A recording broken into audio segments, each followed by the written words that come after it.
Կոր, ասա Վարդանյան ջան։ ապեր երեք տաքսիստը մի հատ այնց անեկդոտ պատմեց, խնդալուց մեռել էի։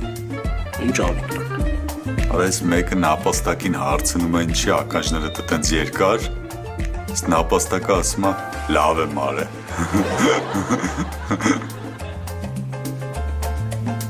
Ապեր դրա ինչն է խնդալու։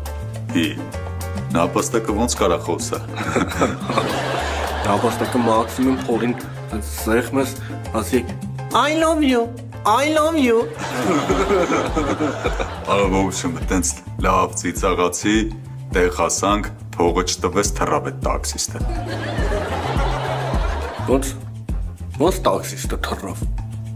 Դե հա ապեր, ես իրիգումները տաքսավատ եմ չի անում իմ ավտոյով, տենց ուղևորս էլ տաքսիստ էր, փողը չտվեց թռավ։ Ապեր տաքսիստը ոնց կարա ուղևոր լինի։ Բայց նապաստակը ոնց կարա ասի լավ է մարը։ Ահա ճիշտ է։ Նապաստակը մաքսիմում փորից սեղմես, ասի I love you, I love you։